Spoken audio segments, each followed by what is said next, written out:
Assalamualaikum dan selamat sejahtera. Hari ini saya akan membentangkan fizik tingkatan 4, bab 5.6 iaitu interferens gelombang. Apa itu interferens gelombang? Interferens gelombang ialah superposisi dua atau lebih gelombang dari sumber yang koheren. Sumber koheren pula ialah apabila sumber gelombang mempunyai frekuensi sama dan beza fasa yang tetap.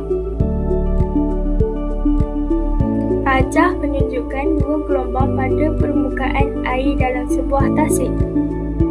Dua gelombang membulat dan dihasilkan bertindih atau bersuperposisi. Apakah yang berlaku apabila dua gelombang itu bersuperposisi? Prinsip superposisi menyatakan bahawa apabila dua gelombang bersuperposisi, sasaran paduan ialah hasil tambah sasaran individu bagi dua gelombang tersebut. Interferens dengan sumber gelombang koheren. Interferens gelombang ialah superposisi dua atau lebih gelombang dari sumber gelombang yang koheren. Dua sumber gelombang adalah koheren apabila frekuensi kedua-dua gelombang adalah sama dan beza fasa adalah tetap. Superposisi gelombang menghasilkan interferens membina dan interferens memusnah. Interferens membina antara dua puncak. Interferens membina berlaku apabila dua puncak berposisi untuk menghasilkan satu puncak yang tinggi. Sasaran paduannya ialah A tambah A sama dengan 2A.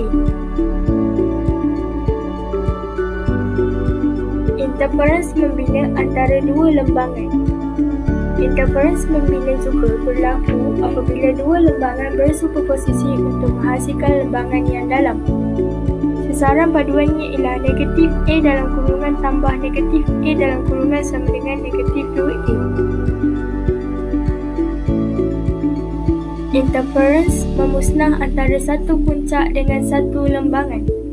Interferens memusnah berlaku apabila satu puncak dan satu lembangan bersuperposisi untuk menghasilkan sasaran paduan sifar.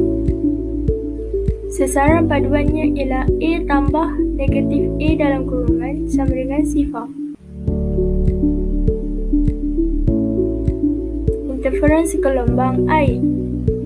Corak interferens gelombang air yang dihasilkan oleh dua sumber koheren S dan S dalam sebuah tangki riak. Setelah diperhatikan, kita boleh lihat dalam corak interferens gelombang air ini ada garisan dengan kawasan cerah dan gelap berselang-seling dan juga garisan warna kelabu seragam. Kawasan cerah dan kawasan gelap merupakan interferens membina, manakala kawasan kelabu merupakan interferens memusnah.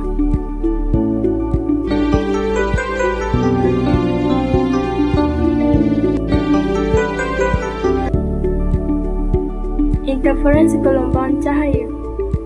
Gelombang cahaya terbelau yang muncul daripada dua celah adalah koheren.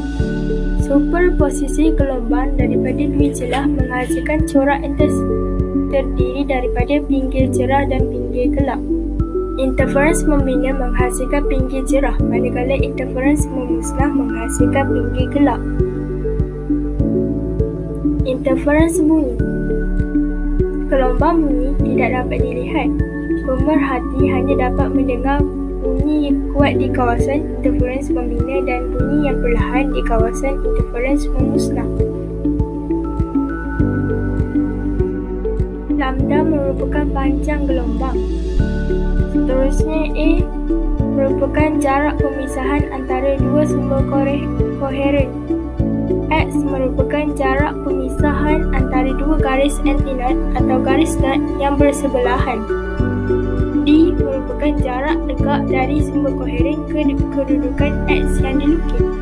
Dalam corak interferens gelombang air, bunyi dan cahaya, memboleh ubah lambda A, X dan D saling bergantung antara satu sama lain.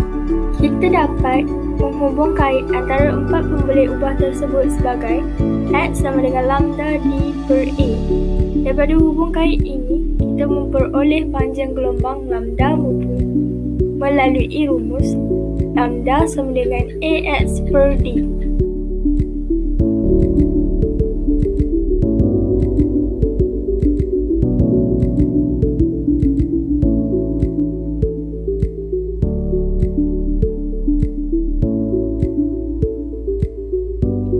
Aplikasi interferens gelombang dalam kehidupan harian. Pengetahuan mengenai interferens gelombang banyak digunakan dalam memanfaatkan kehidupan harian kita. Hewan berbuli menjana gelombang air yang berinterferens secara musnah dengan gelombang air yang dihasilkan oleh laluan kapal. Hal ini menjadikan air di sekitar kapal lebih tenang dan mengurangkan seretan air. Selain itu, salutan pada permukaan kanta anti-pantulan menyebabkan cahaya terpantul berinterferens secara musnah. Salutan ini membantu menjadikan penglihatan lebih jelas dan mengelakkan pembutukan imej pada kanta cermin mata. Kemudiannya, sistem mikrofon dan pemancar pada fon kepala yang digunakan di kapal terbang menghasilkan gelombang bunyi yang berinterferens secara musnah dengan bunyi sekeliling yang hingar. Sekian, terima kasih.